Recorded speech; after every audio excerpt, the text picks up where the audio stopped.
Welcome to CINEPRO, where we bring your favorite movies back to life with quick recaps, hidden details, and everything you missed. Our movie begins with a girl named Kira, who is 15 years old. On this day, she is at her friend Jess's house because Jess's family is traveling and she is staying alone. Jess wakes up and finds out that Kira was already up and waiting for her. The two of them plan to spend the day at a famous lake in the city. They have a quick breakfast. And then Kira calls her mother, Deborah, who is at work. Kira tells her mother they're going to the lake and that she won't be back home until around 10 at night. Deborah asks her daughter if her boyfriend will be with them, but Kira replies that he has training and can't come. We learn that Kira's parents are separated, and she now lives with her mother but visits her father from time to time. Deborah tells her daughter she won't worry if she comes home late and isn't there because she's going out to meet her new boyfriend. After that, Kira talks to her mother. Jess says she's going to take a shower, get dressed, and then they'll leave. She asks Kira to water the plants in the garden while she finishes showering. We notice that the area where Jess lives is very quiet,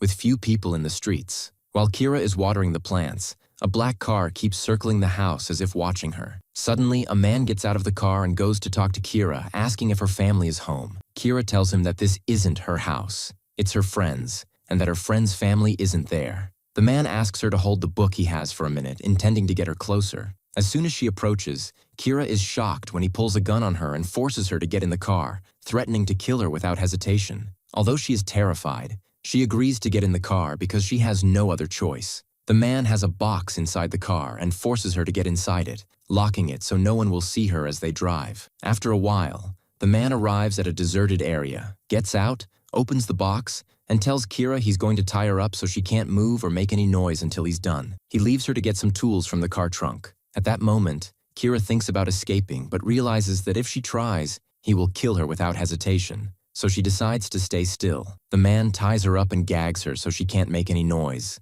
then leaves. Meanwhile, Jess comes out of the shower and searches the house for Kira. Surprised that she's not there, she starts to worry and decides to call Deborah, Kira's mother, asking if Kira has contacted her or said anything. Deborah is shocked to learn that her daughter is missing after their morning call and frantically contacts Ryan, Kira's boyfriend, who says the last thing he knew was that Kira was at Jess's house. Deborah hangs up and goes to Jess's house, then calls Ron, Kira's father, who also says he doesn't know anything. We learn that he lives about 5 hours away, but reassures Deborah that he'll come as soon as possible. Deborah calls the police and explains everything that happened. However, the investigator thinks it's a simple matter, saying that teenagers often act unpredictably and do things without thinking or telling their parents. He guesses Kira might have gone to another friend's house or got upset and decided to run away. He says they'll question the neighbors first in case someone saw something. Deborah objects, insisting her daughter is responsible and, even if she left without telling her, she's still young and needs more attention. She urges him to start searching in case something has happened to her. The investigator advises her to wait at home in case Kira tries to contact them,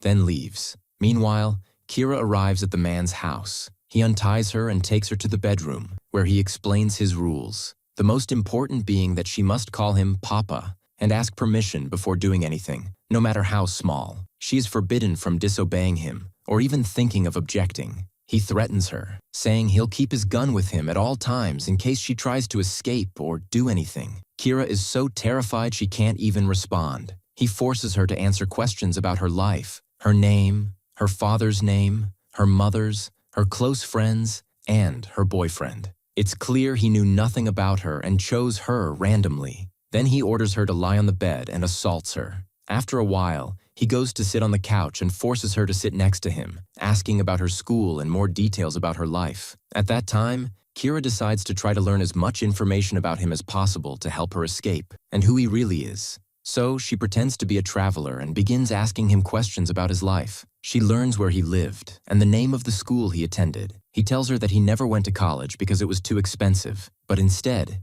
he joined the military and spent 9 years of his life there. After that, Kira notices that he has many animals like fish and parrots, and she listens to him as he talks about them. He mentions that he loves the gray parrot the most. The man later notices that she seems afraid, so he goes out and does nothing, telling her that once he gets tired of her, he will let her go. However, he threatens her, saying that if she ever thinks about reporting him, she'll be the one who ends up hurt, and people will remember her only as the girl who was raped. After a while, Kara becomes even more terrified of him. She asks to go into the bathroom, secretly hoping to find a window she can escape through, but the man becomes suspicious. He insists that she leave the door open so he can see her. Then he brings her some food to eat, but Kara says she isn't hungry. He tells her that refusing to eat means she has broken his rules, and therefore, she must do something in return for him to forgive her. They decide that she will sweep the kitchen while he eats. As she sweeps, she tries to observe everything around her and gather as much information about him as she can. She notices addresses and the names of doctors he visits posted on the refrigerator.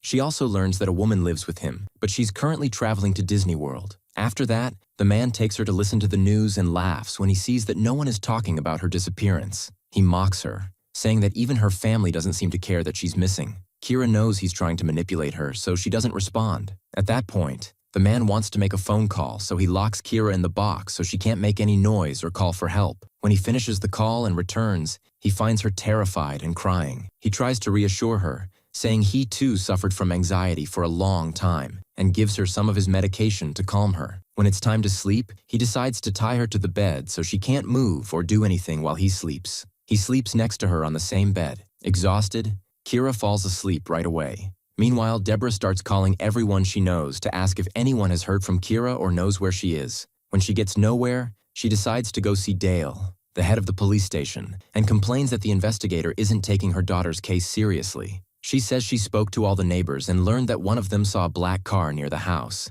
and that none of her daughter's friends have a black car. Dale laughs and says she probably doesn't know all her daughter's friends, and that every teenager has secrets from their family. Still, Deborah is sure her daughter is in danger, since she's never been gone for hours without contacting them. Dale reassures her that he'll talk to the investigator and make sure he pays more attention to the case. The next morning, Kira wakes up early and discovers the man is still asleep. She realizes this is her only chance to escape. She tries to free herself and, surprisingly, manages to untie herself quickly, freeing her hands and feet from the rope tying her to the bed. And then she pulls towards the apartment door. She runs. By coincidence, she sees a car with its engine running in front of her with two men inside. She tells them she was kidnapped and begs them to take her to the nearest police station. They agree and let her ride with them. Kira notices that all the houses in this area look alike, so she points out the man's house to them and asks them to remember it in case the police need it. Kira wants them to remember the house because the police might need them. Kira arrives at the station where she is questioned by Roland. She tells him what happened to her. Roland tries to calm her down and takes her to his office to get all the details. Roland orders his assistant to look up Kira's name and see if there is a missing person report or not. He also orders him to speak to the men who brought her in and take their statements. Another detective named Bonnie comes in to help Roland. She talks to the two men who brought Kira and asks them for the address where they found her and takes their statements. However, they forget the house number of the man who kidnapped her. Meanwhile, Kira is sitting with Roland, telling him everything that happened. Bonnie comes in and says she contacted nearby police stations and found out that Deborah, Kira's mother, reported her missing about 18 hours ago. Roland calls Deborah to reassure her and gives Kira the phone so she can reassure her mother herself. Deborah breaks down when she hears her daughter's voice and promises to come get her immediately. Bonnie says the two men forgot the house number, so she suggests to Roland that they take Kira back to the area to see if she can recognize the house. Kira agrees and goes with them. There, she tries to remember any distinctive feature of the house from the outside, but can't.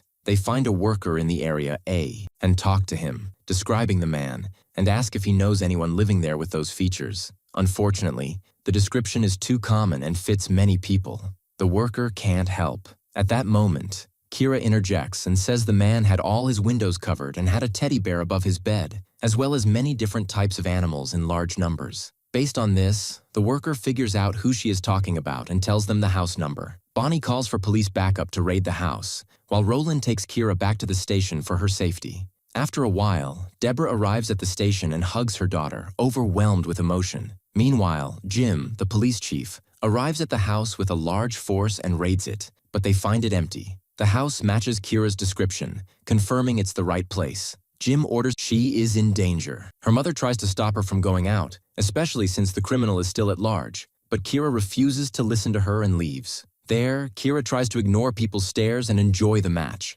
At that time, the police are able to find Richard and start chasing him, until Richard realizes they have surrounded him. He grabs a gun and kills himself. The next day, Deborah is happy because she knows the person who hurt her daughter is now dead and is no longer a threat to them. But as soon as Kira finds out, She breaks down and gets upset that they knew since yesterday, and no one remembered to tell her. She feels like they are treating her like a child, so she gets angry. Afterwards, she leaves her mother and goes to sit alone in front of the house. She's surprised when Jim, the police chief, comes to her himself. Kira says she wished she could seen him held accountable for his actions, and Jim is sympathetic with her. At the same time, he's very proud of her and apologizes for not telling her about his death earlier. After that, Kira asks that her family never find out what Richard did to her. Jim promises not to say anything. Afterwards, Kira goes to her mother and asks her not to bring up what happened again. Deborah apologizes and promises to give her space. She decides to look at the positive side, which is that her daughter is alive among them and was able to survive everything that happened. If you liked today's video, don't forget to like, subscribe to the channel, and activate the bell to receive all new updates. See you in the next video. Goodbye. At the same time, Kira and her mother are still at the station. Bonnie comes to talk to Kira and shows her photos of all the neighborhood residents. Without any hesitation, Kira recognizes the man who kidnapped her, confirming he owns the raided house. His name is revealed to be Richard, and he has disappeared from the area. Bonnie starts questioning Kira and is surprised at how much detailed information she knows about the man. Kira gives very precise details, like the addresses and phone numbers of his doctors. She says she saw him open a box next to the animal area, and he seemed nervous when he noticed her watching and quickly closed the box. Bonnie thanks her for all the information and tells her that 2 nurses will examine her for the medical report. Deborah hears all of this and is devastated, especially since no one will tell her exactly what the man did to her daughter. She breaks down further when she learns he escaped and feels her daughter is still in danger. Meanwhile, the police start searching the box Kira mentioned and find underwear belonging to other girls, not Kira. They also find newspaper clippings about missing girls.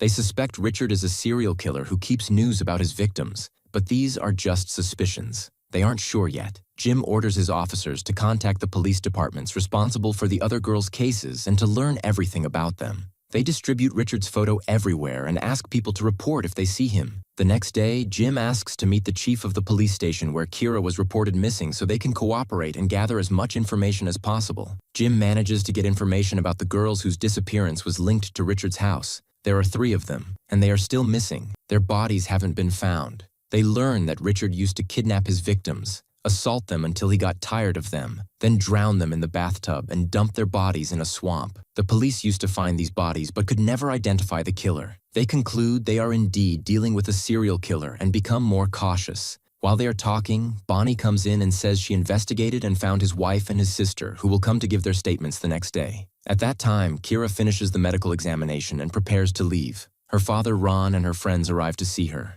It's clear they were very worried about her. They are surprised by how strong she seems despite everything she went through. On the way, Deborah tries to get her daughter to talk about what happened, but Kira refuses and asks her to stop asking. After a few hours, Jess comes to sit with Kira in her room so she won't be alone. She doesn't ask about any details, assuming Kira doesn't want to talk, but Kira decides to tell her everything because Jess is her closest friend. Jess is deeply affected and very sympathetic when she hears the story. The next day, the police question Ash, Richard's wife, who is shocked by what she hears and insists Richard is a good person who could never do such things. Then they question his sister, Stefan, who admits she suspected his behavior but never imagined he could go this far and be a serial killer. She says Richard spoke to her yesterday and is currently in a nearby hotel. The police go to arrest him but find he has fled. Later, they find out Richard used his phone and are able to track his location. They notice he was near his other sister's house and conclude he went to meet her. They call her, and she tells them that he is actually talking to her. He meets her 2 hours later at a specific place.